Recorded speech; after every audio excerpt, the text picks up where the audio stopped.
Hello, and welcome to another episode of Amazing Aviation Stories, where we explore the most incredible and fascinating tales from the history of flight.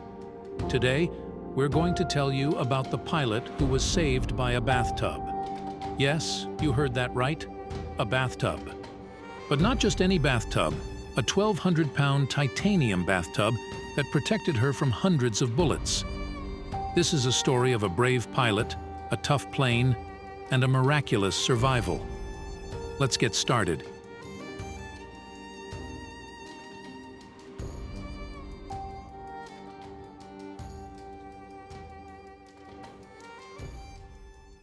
It was the year 1991, and the Gulf War was raging on.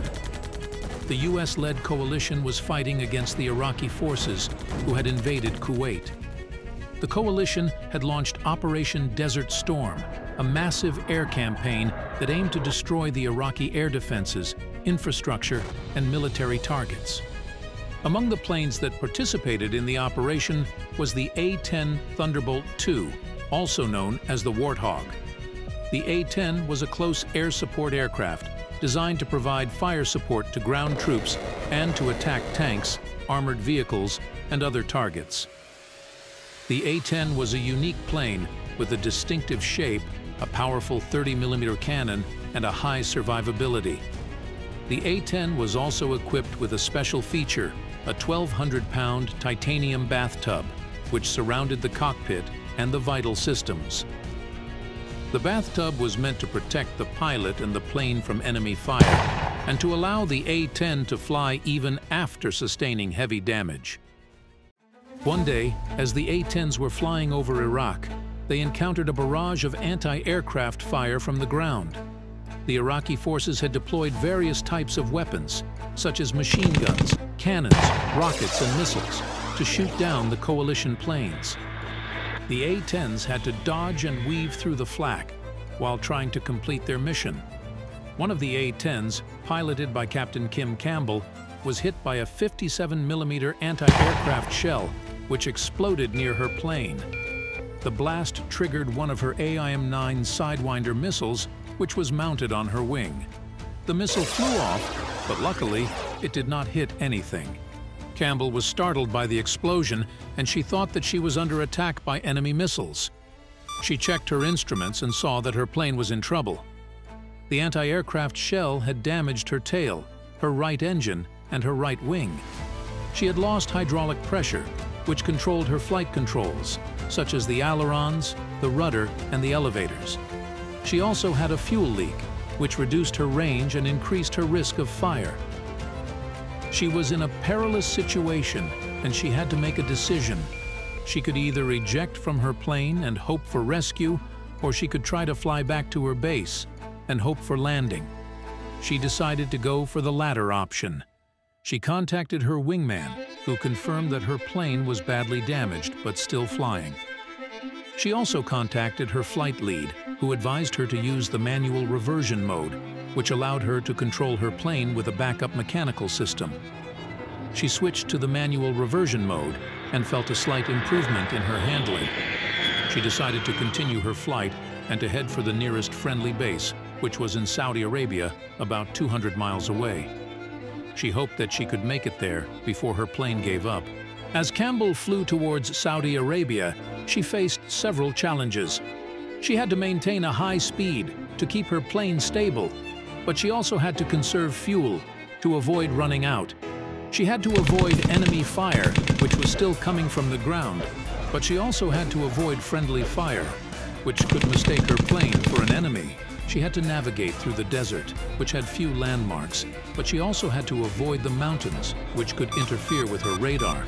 She had to communicate with her flight lead, who was guiding her, but she also had to concentrate on her flying, which required constant adjustments. She had to endure the stress, the fatigue, and the fear, but she also had to remain calm, confident, and focused.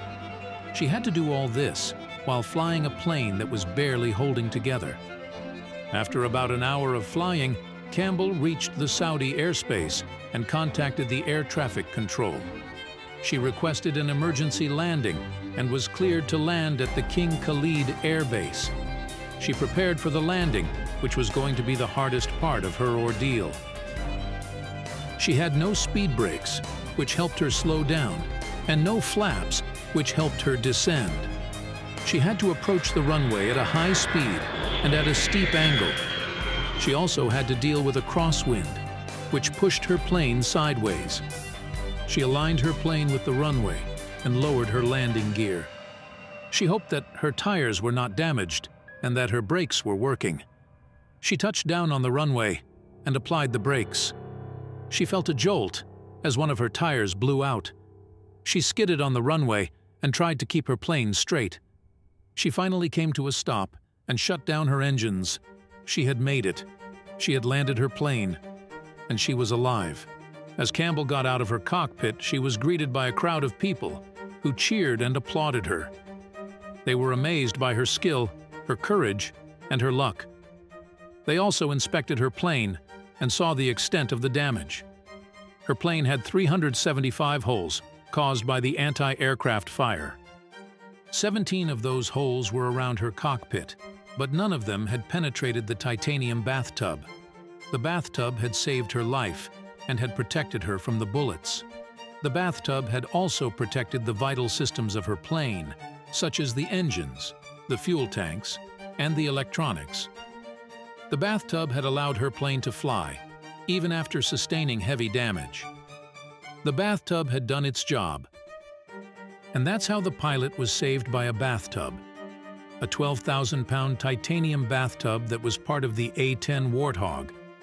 It was a remarkable story and a testament to the design and the performance of the A-10, which was nicknamed the Tank Buster, the Flying Gun, and the Hog. The A-10 was a tough plane, and it had a loyal fan base among the pilots, the ground troops, and the public. The A-10 was also a controversial plane, and it faced several attempts to retire it or to replace it by newer and more expensive planes. The A-10 survived the Gulf War, and it continued to serve in other conflicts, such as the Balkans, Afghanistan, and Iraq. The A-10 also survived the budget cuts, and it remained in service as of 2021. The A-10 was a legendary plane, and it had a legendary bathtub. We hope you enjoyed this video, and if you did, please like, share, and subscribe for more amazing aviation stories. Until next time, stay safe and keep flying.